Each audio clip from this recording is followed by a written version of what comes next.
Our next speaker has become the face of the oil spill, a man's man, a personal friend who does not know the word quit, a man who has provided leadership 24/7 and refuses to allow his beloved coastal Louisiana to become a forgotten paradise. Show some love for Plaquemines Parish President Nungesser.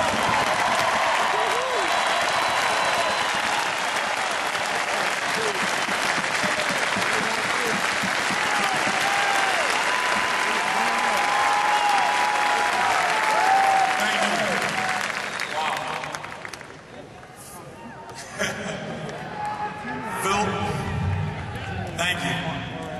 For the last several months, you've seen me angry. No, you've seen me mad.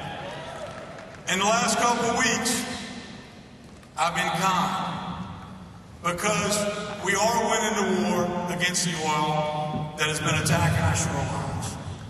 Because us getting mad, the governor, the parish presidents, we finally got them around the table.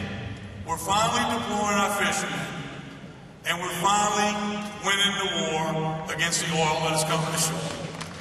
It's not over, but we're going to win it. Now let's talk about the moratorium. Look the word up in the dictionary. Embargo, ban, prohibit, postpone, halt, freeze. I say stand still. Do nothing. Remember, Mr. President, we are at war. You don't stand still. None of these words correspond with the United States I know, or I thought I knew.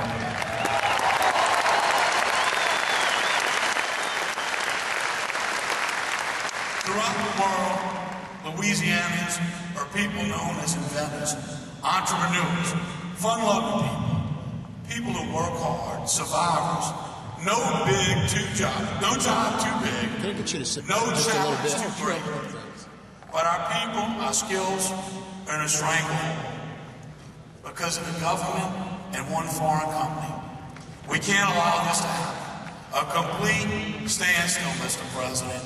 We won't stand for it. As fishermen, our people are the most adversely affected in this catastrophe. Should this moratorium be in place?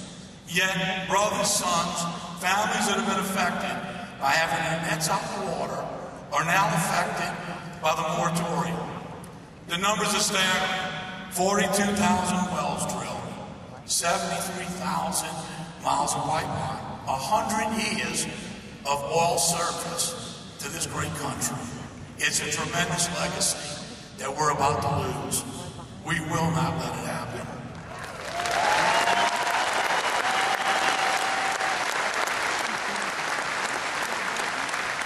It is unfortunate and a horrible tragedy, and 11 men lost their lives. It's family to us in the oil field. It was an accident. Someone should be held responsible. Someone should pay. But it shouldn't be all of Louisiana that should pay.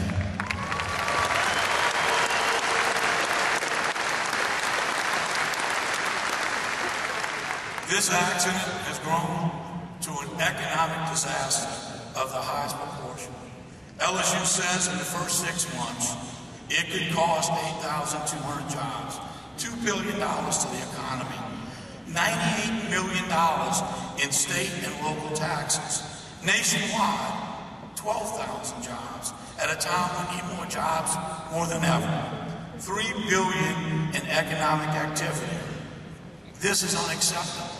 At a time when we're knocked down, to get knocked down again by the federal government is totally unacceptable, and once again, we will not stand for it.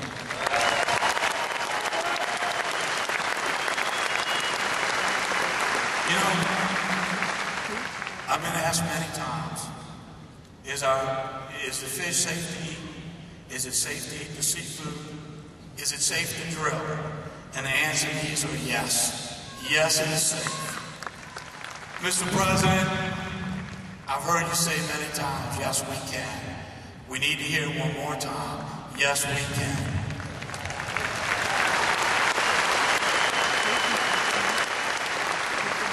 You know, Common sense is what we ask for. The attention we've gotten for the sandbars, fighting with BP, the federal government, the environmentalists, the governor side by side with the other leaders, we showed them it'll work. It took a while. Had we started in the beginning, we would have been so much more of our marshlands would have been protected. Over 6,000 acres in my parish alone has oil in a marshland. A lot of that would have been protected if they would have only listened. We know what we're talking about. We're not going to put anything out there that is unsafe because we pay the price first. We in Louisiana. So don't make us wait and beat on you for 6 months. Put us back to work tomorrow.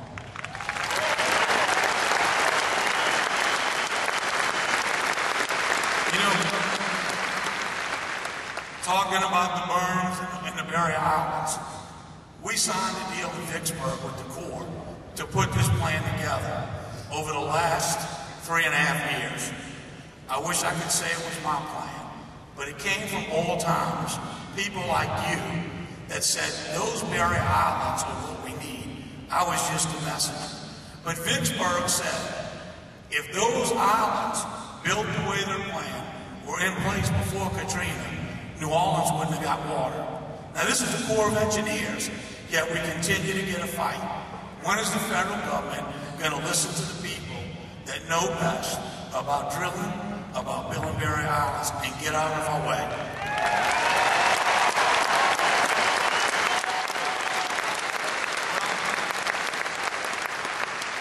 Common sense. You know, some people call it Cajunity. It's alive and well. From down in Venice, people like you came up with a real simple plan. Many of you that work in the oil field know there's been many battles offshore. The driller and the company man. What are we going to do? What's more safe? Happens all the time. And as it's panning out in this horrible tragedy, once again we see there were disagreements leading up to this accident. So out of Venice, Louisiana, came a simple plan called the 66-man plan. We have 33 deep wells, deep drilling rigs. We could lift the moratorium tomorrow, hire 66 men and women, retired engineers, professionals that know drilling. They would uphold the law to the federal government. They would be rig monitors, much like the air marshal they put in place after 9/11.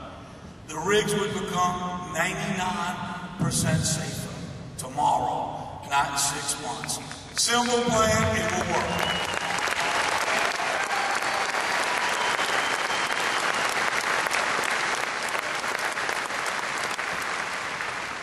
They talk about other things like an additional blowout preventer. Put some Cajun experts to weather, we can do that. If that's what you want, tell us. We'll figure it out.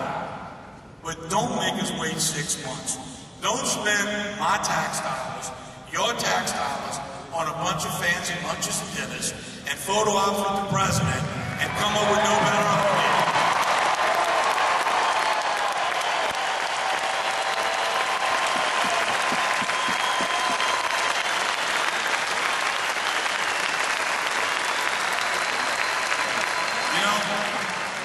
Mr. President, I know you're listening.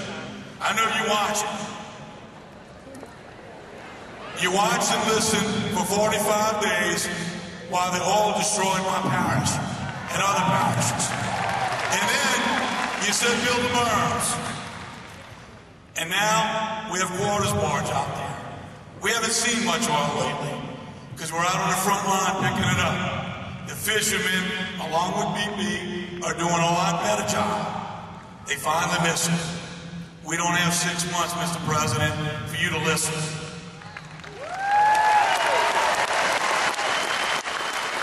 Mr. President, this moratorium will turn Louisiana into a state of bankrupt businesses. It will increase the nation's dependency on foreign oil by 30%. It will raise gasoline and oil prices across the country. It will cripple the economy of this state that has come back after Katrina, Rita, Gustav, and Ike, and we can't afford to be crippled again because of you.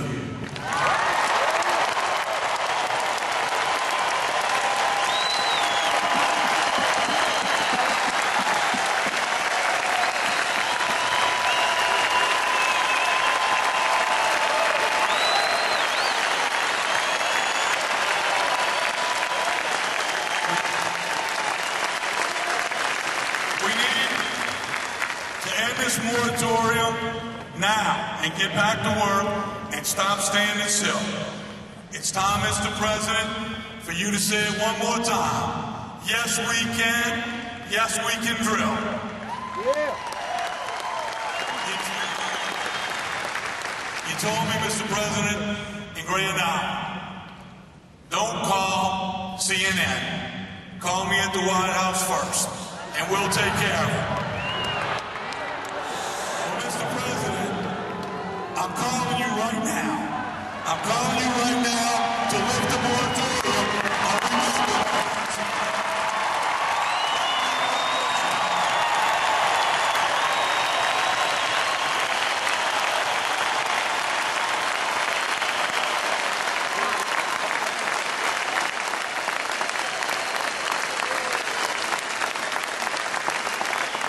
Thank you, President Nungesser.